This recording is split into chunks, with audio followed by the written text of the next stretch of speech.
السلام علیکم پیارے بچوں، ہم 15ویں نظم کسان اسے ہم پڑھیں گے، جسے احسان دانش اس کے شاعر ہے، انہوں نے لکھا ہے۔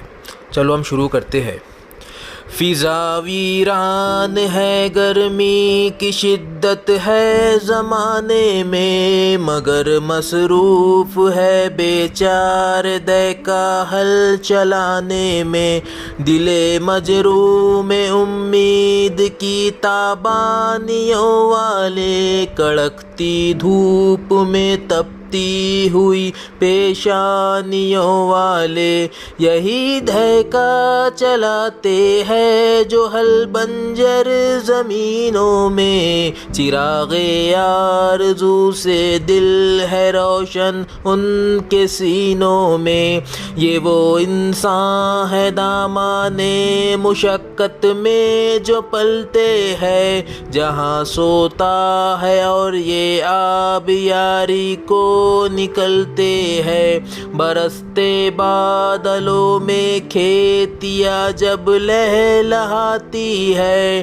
تو ان کی آرزوئیں جھومتی ہے مسکراتی ہے، یہاں آتی ہے لے کر قسمت کا ساگ گدائی کا، جہاں محتاج ہے ان کے پسینے کی کمائی کا، انہی کے بازوؤں سے ہے بہار گلستانوں کی، انہی کے دم سے ہے تعلیم جاری نوجوانوں کی، انہی فاقے سے گھبرائے ہو میں پارسائی ہے، انہی ڈوبے ہو کے دم سے زندہ ناخدائی ہے۔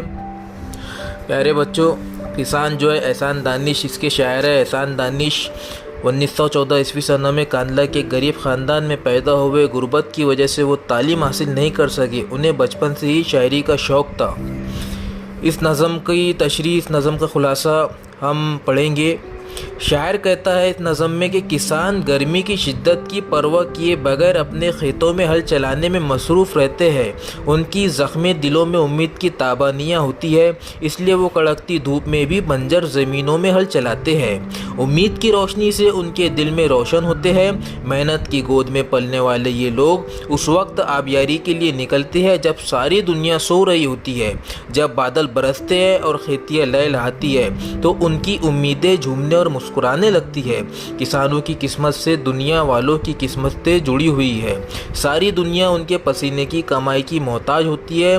ان کی محنت و مشقت کے دم سے گلستانوں کی بہاریں قائم ہیں۔ وہ خود فاقے کرتے ہیں مگر اپنی محنت سے دنیا کی ضرورتیں پوری کرتے ہیں۔ امید ہے آپ کو یہ نظم سمجھ میں آ گئی ہوں گی۔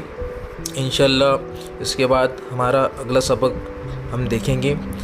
اس نظم کو آپ روزانہ اچھے طریقے سے پڑھیں اور اس کے سوالوں کے جواب جو آپ کو دیے جائیں گے وہ اپنی بیاض میں ضرور لکھیں۔ اللہ حافظ۔